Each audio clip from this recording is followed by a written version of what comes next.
Tonight, 100 days until hurricane season begins, and some residents are still recovering from the last season. Many don't know if they'll be ready for this year. Good evening, everyone. I'm Josh Benson. Thanks so much for joining us for News Channel 8 on the CW Tampa Bay. News Channel 8's Nicole Rogers joins us now live in St. Pete. Nicole, hard to believe we're already talking about next hurricane season. I mean, it was a doozy last year. We'd rather not see it for a long time.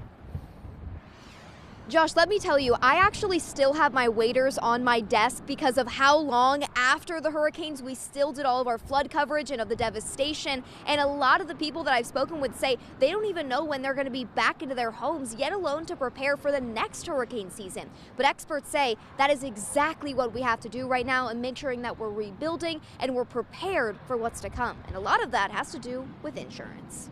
This is my paradise out here. Holly Walker lives in Venetian Isles in St. Petersburg, an area hit hard last hurricane season with feet of storm surge. Walker says she had a remediation company do the work and then send her this.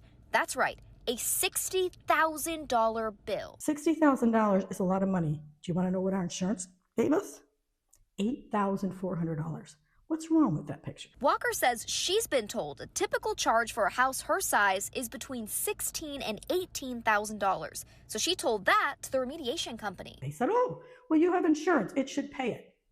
What does that do? That makes our rates go up. We went to HH Insurance CEO Jake Holhouse to find out if there's any truth to that. He says there is. You would have one of these not amazing remediation companies, and they would basically inflate their invoice to the carrier, and then that then turns into larger loss experience and rates being driven up on policyholders. But Holhouse says 2022 legislation has combated that. Within the legislative process, it just made it harder for a remediation company to hold a carrier to that type of invoicing. And with 100 days until the next hurricane season, Holhouse says it's important to learn from last year. Be prepared, have that home inventory list, have a video of your house as to current condition so that you can fill out an Excel sheet for your adjuster of all of your damaged items, know what your policy is and have that, ahead of the hurricane.